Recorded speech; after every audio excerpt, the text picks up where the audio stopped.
Morning everyone, Ado here. A bit late with my vlog. How you all doing? I'm part of the cross care management team in homeless services.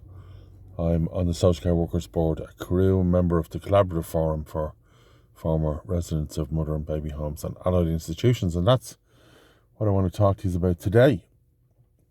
So recently, some of you might have been aware that the Minister for Children, Roderick O'Gorman, announced a redress scheme for those who were involved in being incarcerated in some of the mother and baby homes. So both the mothers and the children were to be part of this redress scheme. It was much heralded. It's had lots and lots of publicity. There was lots and lots of consultation, but much of the consultation was ignored.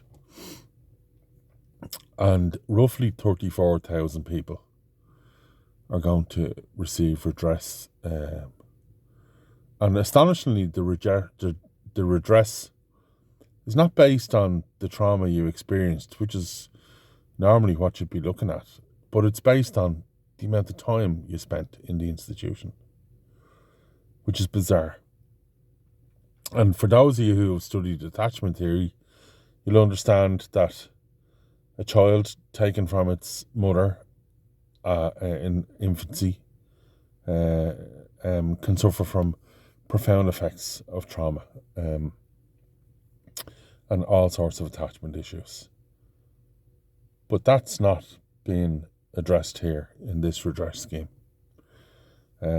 As I said to you, roughly 34,000 people will be able to qualify for redress, which is interesting because the figures just don't add up.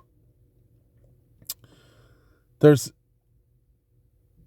somewhere close to 50,000 legal adoptions in this country, or thereabouts. And if you look at the numbers, you'd have 50,000 roughly mothers and 50,000 roughly children. That's 100,000. And then you have all the illegal adoptions. An awful lot of them went through the mother and baby homes as well, and were organised by the mother and baby homes. So that's another few thousand, and you double that again. So let's say that's 3,000, and now we've got 6,000. And then there's all the overseas adoptions, people who were sent to the far-flung corners of the earth to cover up what had happened. And when you stretch it and stretch it and stretch it, and look at all the other people who were excluded, people who are boarded out, etc., you're probably looking at somewhere around probably 150,000 people. But the government have come up with a number of 34,000. So somehow 120,000 thereabouts have been excluded from this, and I don't understand why.